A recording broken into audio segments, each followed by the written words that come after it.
This is brave, this is bruised, this is who I'm meant to be, this is me.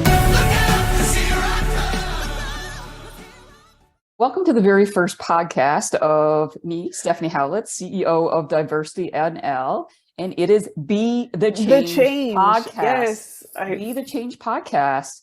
And we have a very special guest today, Carol Bartlett, CEO of the Leap Method. Well, Carol, it is a pleasure to have you with us today. Thank you so much. It is fabulous to be the first on the show. Thank you for having me. Absolutely, absolutely. I mean, it's taken a while to book you in, but thank you for being here. I appreciate that greatly. So we're going to let our audience know a little bit about us, who we are, and how we are interconnected to one another. This is the part that makes me nervous. Yeah, I know. Yeah. So we are both fabulous business people. And I'd like to tell our audience that you were the actual inspiration to having me become my own business person and entrepreneur. So a little bit about me. I spent 19 years in healthcare. And 3 years ago, I branched out into becoming the CEO of Diversity NL. So all about diversity, equity, inclusion, and belonging. And you were the person that made me change. So you were part of Be the Change for me as a person and growing into this business and industry. And you were certainly one of my inspirations, seeing how well that you did as a business person, as a woman, as a person who is very, got a lot of gumption, a lot of will, and wanting to really make a change within the business world and within our community, within Newfoundland and Labrador, and really across the world. Thanks. I appreciate that. Very modest of you. Yeah, I know it's never easy when you're talking to your spouse and just to let people know that we are married, and we met each other back in 2007. I guess I'm a little bit more out when it comes to this information and sharing of this to people, because I'm very proud to be married to Carol Bartlett. So we've been together for a long time now. I'm very proud to be married to Stephanie Howlett. I just didn't want others to know. Inwardly proud. I'm okay with that, love. It's all good. It's all good. So let's. Well, we've been together for a long time, so the times have changed from what they were when we very first met to what they are today. So I'm very thankful that they have changed. Absolutely. But that inner part of me that is to protect, I still have and carry with me, because there was a lot of hate back then, and well, that's just a part of who I am. Absolutely. I mean, it's the self-protective part that we all have about us, of what we share, what we cover, what we hold deepest to us. So yeah, absolutely. So let's get into a little bit about you and about the business that you do. Do you want to tell me a little bit about the Leap Method, how that came to exist? Absolutely. So the Leap Method is a sales methodology, which is a combination of different sales methodologies that are very well known out there, and they're packaged together in a in a unique way that I can pull upon different tools to help unique companies deliver their products to the market with the strengths that they have. So for example, if you were just to go to a off-the-shelf sales methodology and implement it into your business, well, that's great. I think you would have some success doing that. But it's typically delivered in a 1 week, or it's a 1 weekend, and it has a hurrah that comes with it. And I do think that it's fabulous training. However, when you come back into your office and you sit at your desk, then you just kind of get back into the old ways of responding to emails, and then you're not as bullish on reaching out to prospects like the training had taught. And then so you're just back to square one again. The Leap Method is there on a continual basis, pushing, encouraging, implementing. And as we implement every week, we're teaching every week, implementing every week, growing every week, and then you see that progress, and it's all measured. So for me, sales is very mathematical. I have a very mathematical background. I have a master's in geophysics. I spent 20 years in oil and gas, 20 years. And yeah, and I thoroughly love what I do. So that comes across. We have a lot of fun doing it, and that's the LEAP method. So what type of teams, what type of businesses, if they wanted to reach out to you, would be your ideal avatar? What does that look like for you? Yeah, so typically they're well educated. I work with a lot of engineers. They are either mechanically or mathematically inclined. So when I say that sales is mechanical, I mean, if you do this, this, and this, you will get these results. So this is not the sales methodology where I'm teaching you to have a beer or something with somebody. I think that's a ridiculous notion to sales, and also a 1980s look on that. So this is very mechanical. I give you the formula, you execute the formula, we make the formula better, each time you do it, and these are the results that you'll get when you do that. So the people who are attracted to that type of methodology are typically engineers already, or they're science-based, or they're into something that's industrial, that type of thing. I also do a lot of medical software as well. So again, it's very calibrated, very mechanical, very formulatic approach. So those are the types of organizations that seek me out. Right. So if you had a couple of tips or pointers that you could give our audience today, what would they be around sales training? We've just come through a pandemic, and people would probably still argue that we're still going through a pandemic to a certain extent. So do you have different pointers that you could give to people, kind of a little bit takeaways, small wins that they could potentially do? A little bit of nuggets. Yeah. So in a sales cycle, there's seven stages, we'll say. It's really the first and the last stage that people get hung up in. So especially if they're an immature company. So what I mean by immature is newly developed or haven't had work done on their sales team prior to now. So for example, then they really don't have an understanding of where their business exactly comes from.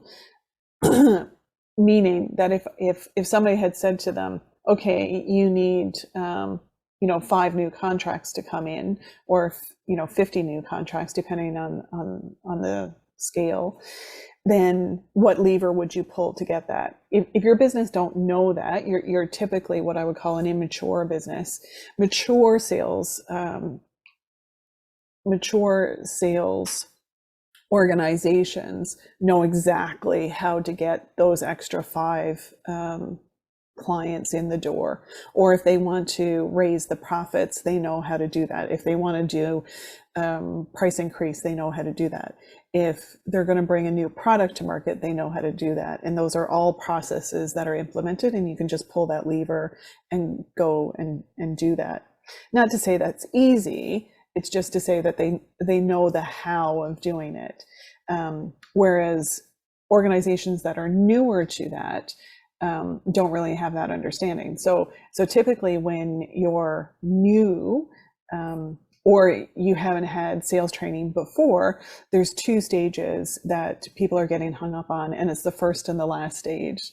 So the prospecting stage would be the first stage that you'll want to work on. And then the second stage is, how are you closing the business? So tell me a little bit more about the prospecting. What does that look like? Because prospecting is something that we talk about with mining typically. Does that look like I should be out networking? Does that look like I should contact 100 people by email, phone? What does that really look like? Absolutely. And again, if I could give anyone one piece of advice, it would be on the prospecting side of things. It is unique to your business. So I can't give advice carte blanche to say you should write 10 emails and, you know, this would be great for your business. It really is business dependent.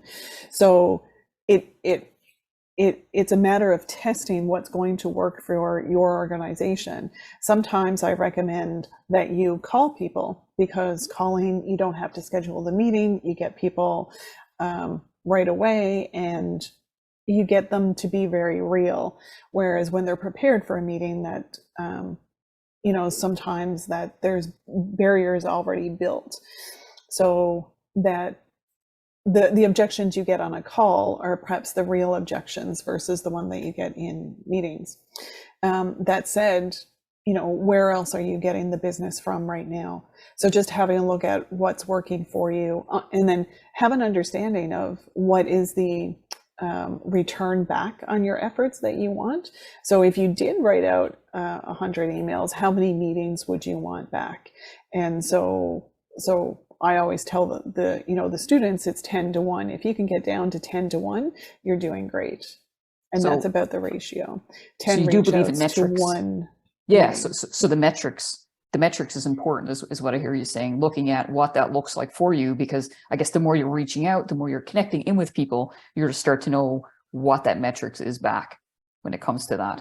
How many reach outs for like a positive response from someone, or a response from someone. You have to measure everything. So that was the first step, was like your prospecting. And how about, you talked about there's another step that people generally fall down on? The close.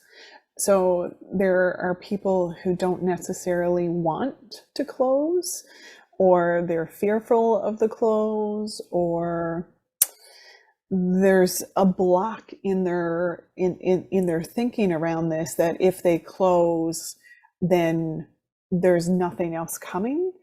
And again, it's unique to the organization, but that's typically what I come up against, is then people have that blockage on, for some reason or another,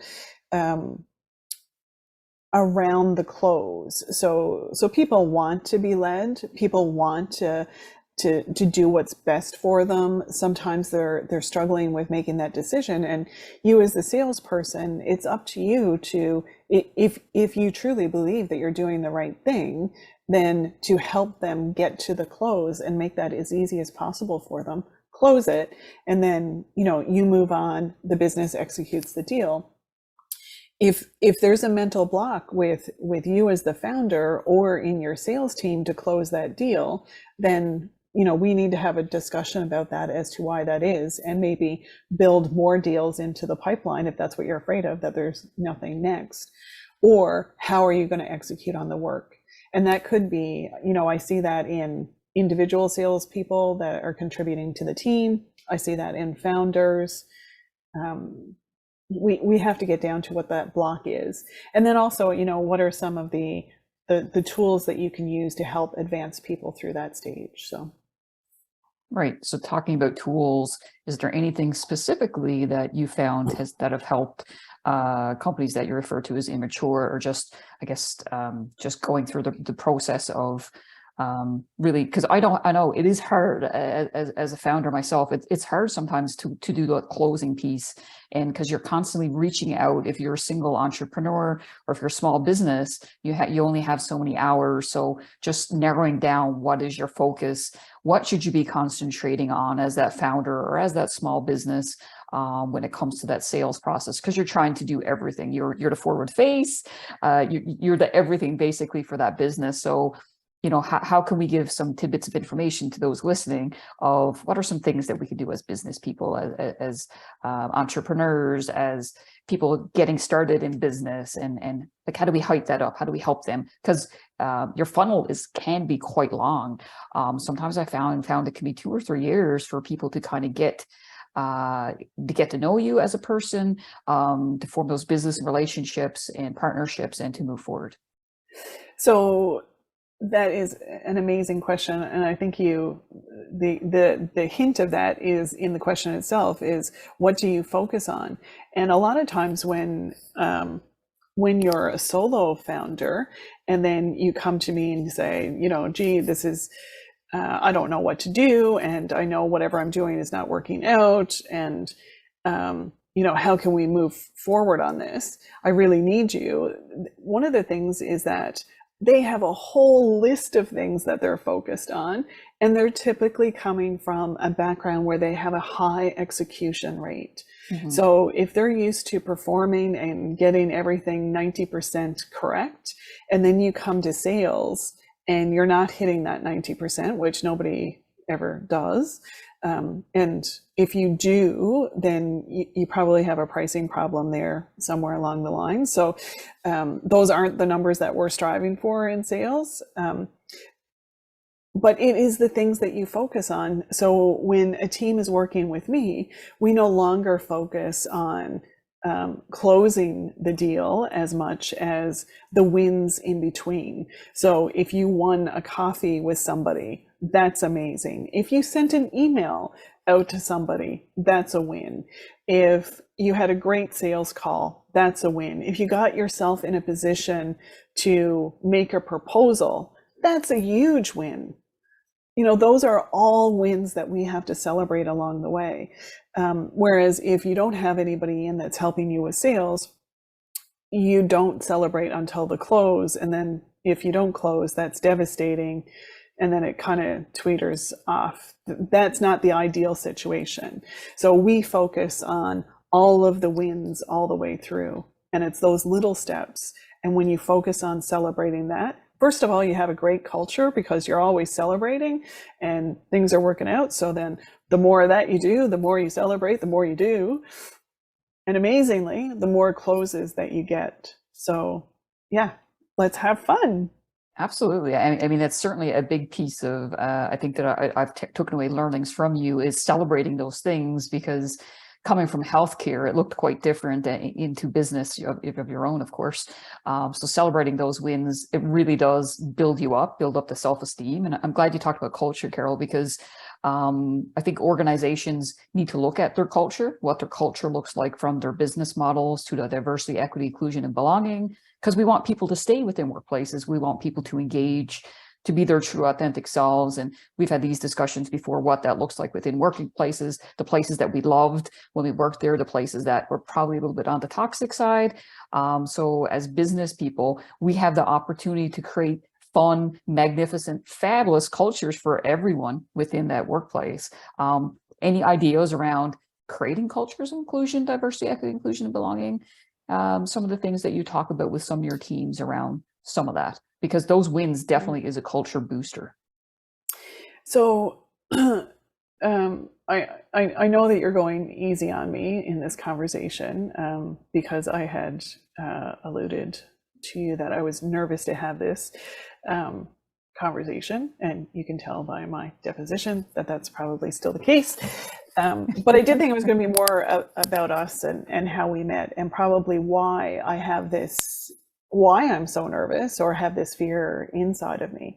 And one of that is those microaggressions. So I had joined a board of directors. I would say it was probably the year that we met, and I was already in the business world at that time, and making deals between the university and mining and or the oil and gas industry. And one of the microaggressions that happened at that board meeting was before we had started the meeting, this person had said, it was a guy, and he had said, I'm looking for somebody to clean our house. And then I interviewed somebody, went really well. And then I checked her out on Facebook, and she was kissing another woman. And I was like, I'm not going there. And I was like, oh, okay. So from then on, I did not share anything about my personal life. I just shut that down. I understood then from him that, being gay or different in any way was not acceptable in this room. And therefore I didn't share about anything.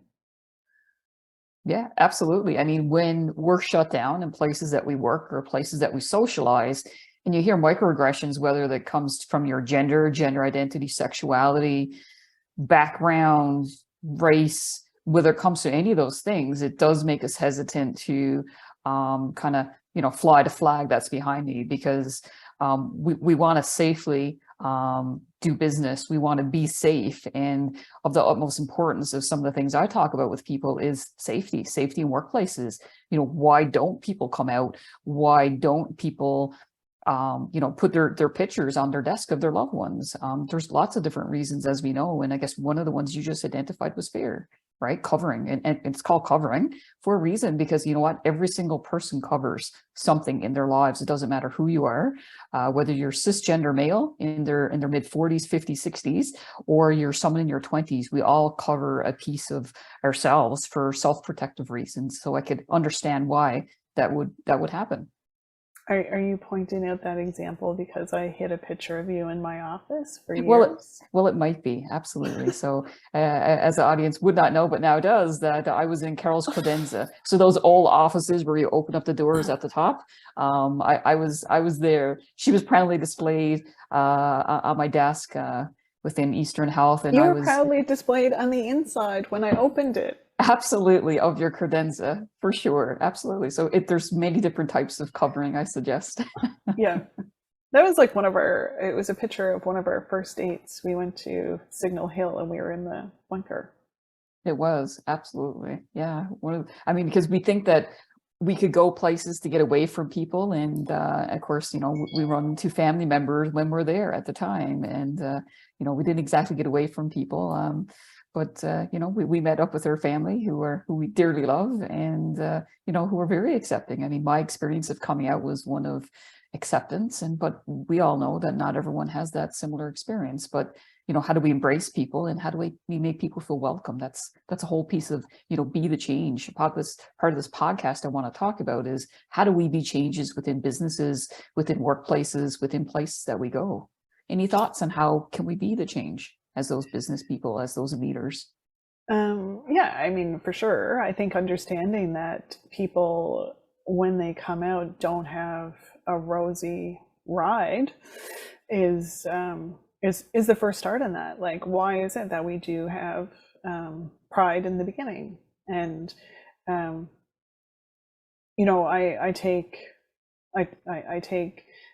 great responsibility in the community that we're a part of, because to some people we are the only family that they have.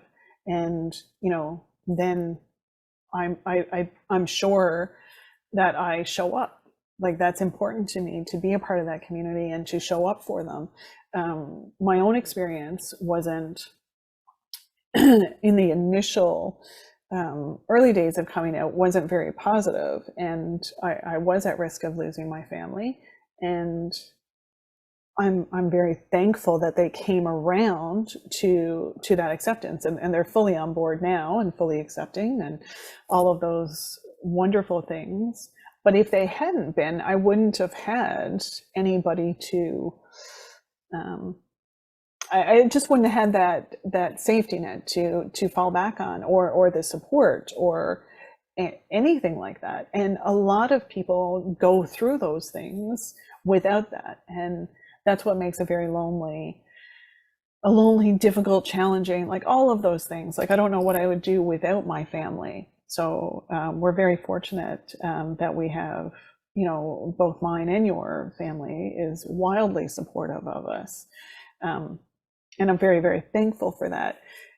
But I also still have to be sure that I continuously show up for the community that we're involved with, because not everybody has that, or if they do, it's somewhat limited.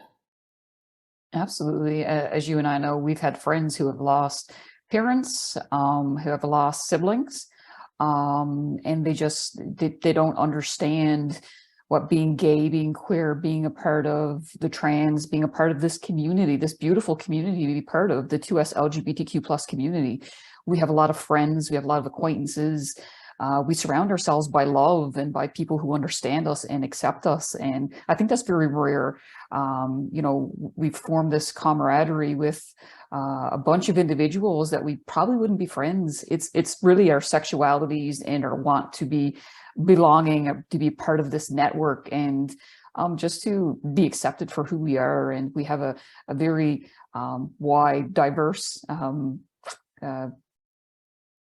friend base. I don't know how else to call it. So I think being a part of this community, we have friends who are in their 20s, 30s, 40s, 50s, 60s. Like, so it's a wide, diverse, certainly age group, different gender identities, different backgrounds, different cultures. And, I'm truly blessed to be part of that community and to have formed that community. And for us, for business people to give back. Yeah, for me, I think it's a shared background because of, certainly what we went through in the early stages. And, I still struggle with it today because I still never know how it's going to be accepted. So I do work with a wide cross section of clients. And, I'm fortunate enough that now if I feel that they're cold in some way, then I don't onboard them because, I am who I am, and that's it. You have to be accepting to all of me to work with me and propel forward. But the people that we have in this community understand that they did have to hide it for many, many years, and as did I, and they understand that sense of fear. So whereas somebody else doesn't understand that exact sense of where we came from. So there's that aspect of it. Absolutely. I always say things are much easier if you're part of the straight or cisgender community. Things look quite different. Having said that, we need allies. We need allies in all places. We need allies who are in businesses. We need allies who are in our educational facilities. We need allies in organizations. And those allies are male cisgender folks. We need them. We need them to help us. We need them to mentor us. We need them to sponsor us. So I'm very thankful for those allies who I've met over the last 3 years and more, who have taken time from their busy schedules, who have raised me up, who have mentored me, and who have just given me that blessing to be who I am and to help work with their organizations and to help, I think, propel their businesses forward. And I think putting that graciousness and that blessing out there and just, being very thoughtful towards people. It's just, the vulnerabilities, this is our vulnerability, having this conversation, which we don't usually have, especially in a podcast form, putting out your vulnerabilities and your blessings and thanking people. I think that's a way for us to make forward and to bring people into the circle of friendship and business that we have, together as a couple, as gurus in our different businesses that we've taken on. I think one of the things for allyship, we certainly wouldn't be where we are today to even be able to expose who we truly are without having those allyships, and that is what is made up of what makes a great culture. I am very, very blessed to have wonderful friends who are allied, friends that I wouldn't be me without them. And I know for you often say, "Oh, Carol, you should really talk to, Sue, or you should talk to Marianne." And those are, definitely two of my closest friends who also happen to be straight, but they keep me very grounded, and I'm very blessed to have them. But they're also very supportive of, who I have become over the years and the person that I represent as now.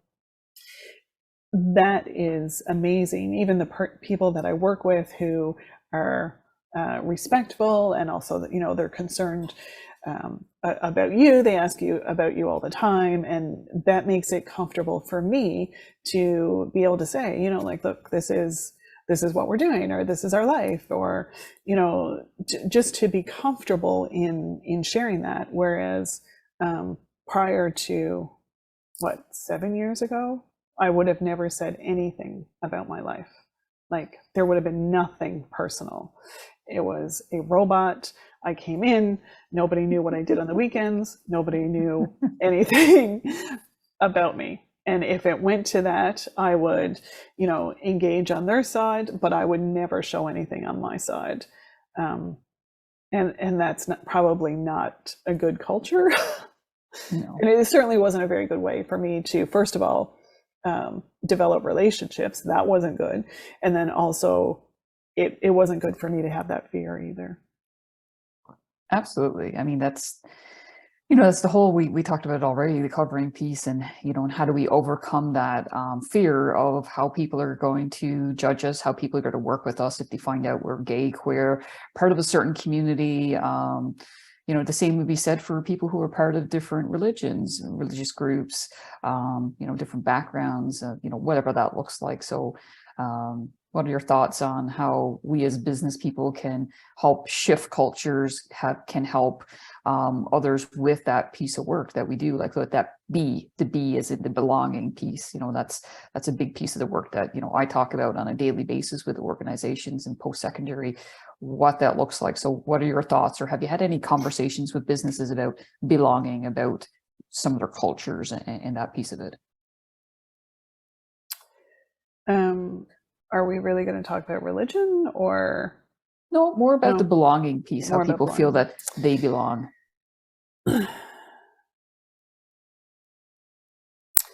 For somebody to truly feel that they belong, they have to be not just invited to sit at the table, but they have to be heard. And not every idea is going to be well received, because ideas are just that. There's something that gets created and then comes out, and then you have to put it through a meat grinder in order to make it into something real. But at least if they're heard, or they feel heard, then they're participating at the table. That part of belonging is going to make any organization the strongest that it can be. I work in a lot of male-dominated companies who are looking to understand, what am I missing at this corporate table? How can we fulfill it? How can we get the people with the background that we need at this table, who are also diverse?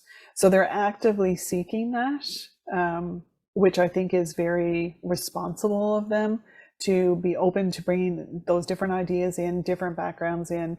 And they often see that there is a blind spot, because they do hire people that look just like them. That's our human nature. You look into somebody and you see you see yourself in them, and you're like, yeah, we have this connection. I used to be like that. So that's fantastic. You just don't want 8 of them surrounding you that look just like that. But that's human nature. So we have to overcome that in some way. But it's all about intention. If you don't go into that with the intention of doing it, you're never going to achieve that. And it does take effort. Even for us, we kind of dedicated 2023 to be fun and to bring fun to whatever it is that we're doing. And that takes a lot of energy. Like, sometimes you're like, oh my goodness, being fun takes a lot out of us, and it takes energy to do it. So we're always thinking, before we go to an event, whether that's a business event or a dinner party or just out with friends, like, how can we make this fun? And so I'm not saying that it doesn't come with that energy, but it has to start with the intention.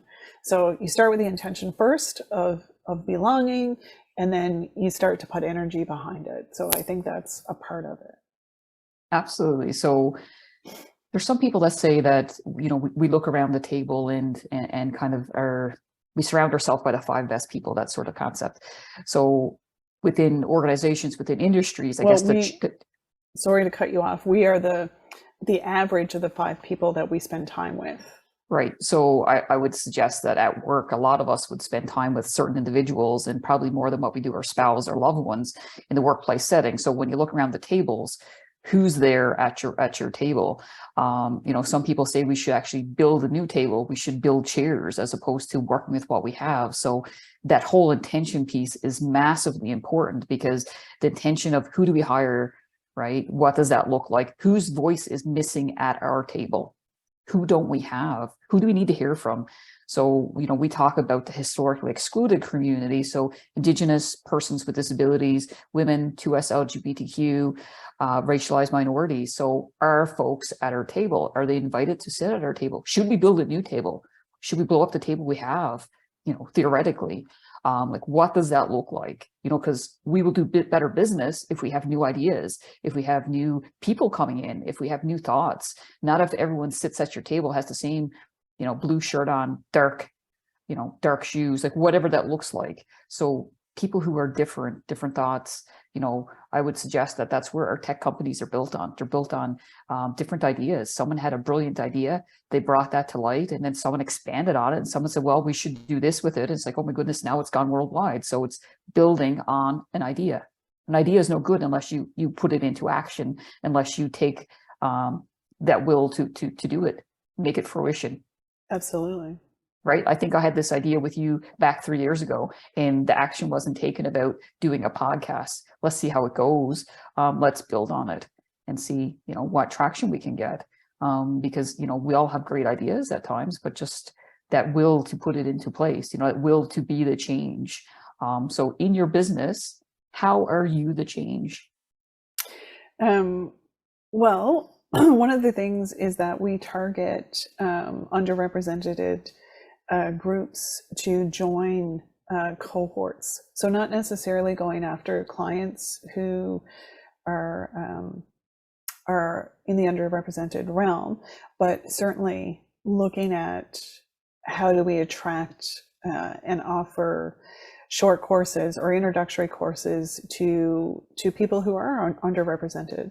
For me, I think that I think we're up against a couple of challenges. One is that we have this 1980s used car salesman slickness of sales, which is ridiculous.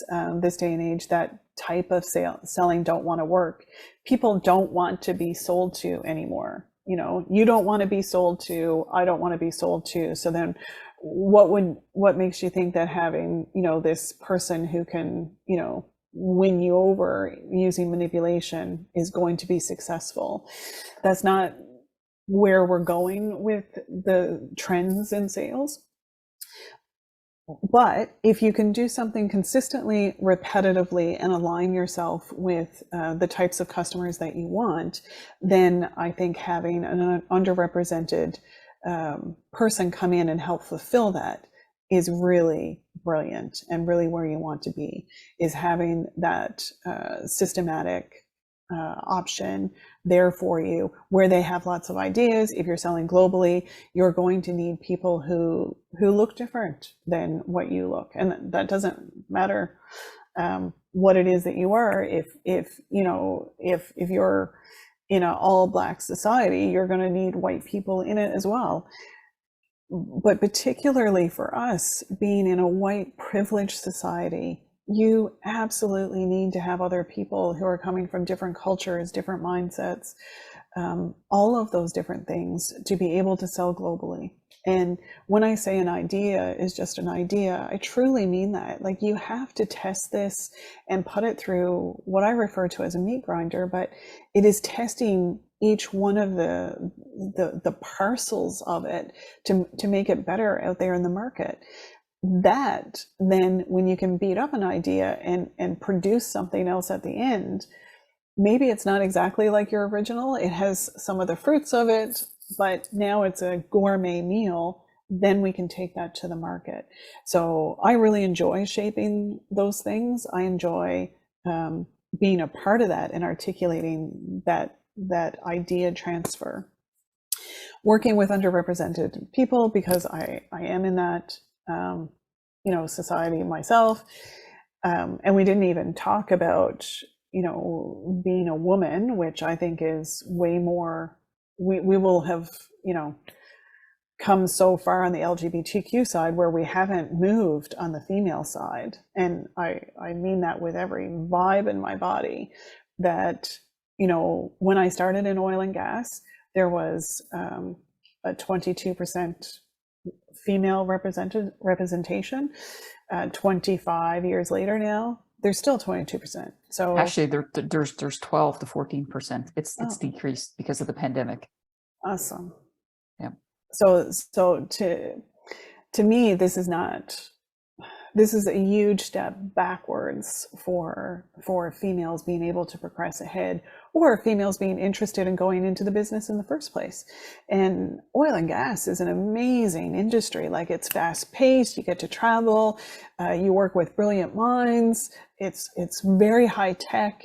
Like, it's all of these wonderful things. I would love for a lot of women to be into it. I had a fantastic career, and I'm still having a fantastic career in it. So with that aspect of it, however, you do still get that glass ceiling or the boys club that is really hard to break through. So when we're working with people who are underrepresented, I really feel that putting that forward, understanding that experience and having them shine is what gives me joy. So absolutely. I mean, we're right now talking about really power and privilege as people who are white, people who are settlers. So we talk about at times, like, our power and privilege, and to me, finding out who's doing the wonderful work within their community. How do we support small business? How do we support business who are owners who are historically excluded, right? So the underprivileged, we now talked about historically excluded. That's our new words, because historically they were excluded, but they're no longer excluded. We want to bring them into that whole piece of power and privilege. And by each of us understanding the power and privilege that we have, we could do a better job at that. We have a whole, like, being white folks, we have a whole lot of privileges that others sometimes don't. Just recognizing that. How do we help conversations within organizations and cooler talks? If someone's talking about someone, we need to be able to speak up and speak out. Just having the gumption to be able to do that, or say, excuse me, I didn't know you thought that way, or can you explain that to me? Or, you know what, that language is not acceptable here, or that humor is not acceptable here. Just, I think by being advocates, it's so helpful for those of us who have power and privilege in different ways, whether it's in the grocery store, whether it's on a meeting, just saying, well, hey, such and such, we didn't hear from you today. Do you have anything to share? Do you want to add on anything? Because sometimes that passes that power or that to them, and not everyone feels that they have that ability to speak up within a meeting or a workplace setting. Any thoughts on that? Yeah, absolutely. I'd like to contribute to that. When I run Zoom meetings or have large team meetings, the people who are less likely to speak or ask a question are female and or underrepresented.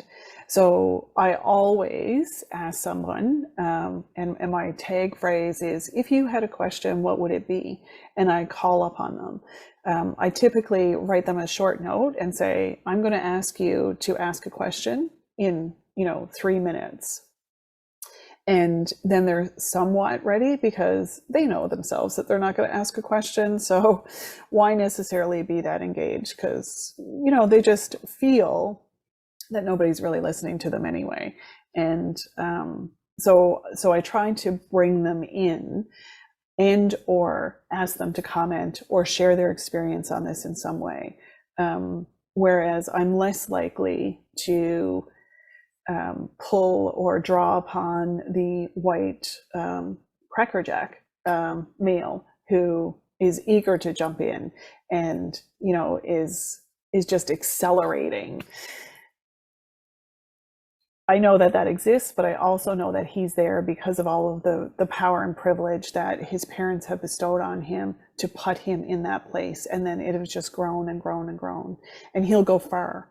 And that's great. But let's elevate everyone and bring them on board. Absolutely. Yeah, I like that. I mean, really giving people a voice. We know even within our small worlds of Zoom, it's something that we can all easily do as entrepreneurs, as business people, as solopreneurs. Giving them an opportunity to speak up and speak out. I love that. I try to do that same thing when I do education sessions and speaking with people. Sometimes people aren't quite. I don't give them the 3-minute warning. Maybe I should give them the 3-minute warning. I'm going to call upon them. But that's a good idea. Sometimes I just call upon them, and it's always the look of bewilderment, which I guess is not my purpose. My purpose is more to give them some some say, some voice around the table. So any final comments as we clue up today around business, around gender diversity, around any of these things that you would like to end us with? Two messages. One is, I think what you're doing is very important work. I think so keep doing what you're doing, keep being you. And for everything that I said, going back early in our relationship about hiding who you are, please erase that from your brain. I love who you are, just as you are. The second is to companies. To companies who are out there and they're trying to grow and they're trying to increase their revenue, have a look around at who's helping you do this. So you do need people who are underrepresented. You do need the people who are with you to feel like they belong and that they fully belong and that they're contributing ideas all the time and helping you innovate. So be mindful about how you're including them. How are you making them feel like they belong? Are you keeping up with your one-on-ones? Those types of things. Are you asking them what their thoughts are in public meetings? Those things are important to be able to show that they do feel belonged. I truly believe that if we have a systematic culture, like an overall culture, a Newfoundland culture, a Newfoundland Labrador culture, an Atlantic Canada culture, a Canadian culture, where we're all belonging, and we recognize that people come from different backgrounds who have different fears with them.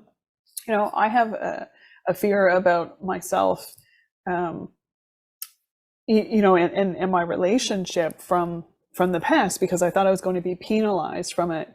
But there's some people who are coming to our country who have a fear about guns, right? They would have their homes raided. So they want to have these extra locks on their homes and types of things. So there's lots of different fear. It's not just unique to, fear is not just unique to me or to us in any way.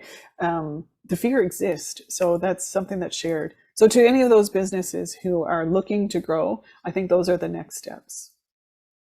Absolutely. You can always reach out to me if you want to increase your revenue. Speaking about that, Carol, how can people reach out to you? What's the best way?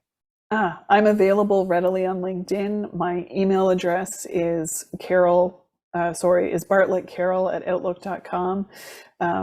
And my website is theleapmethod.io. Well, thanks so much, Carol, for joining us on this very first podcast. It's been a pleasure. And I really value your insights, your support, and most of all, your love and acceptance. Thanks, everyone, for joining us today. Have a good day and be the change. Bye, everyone.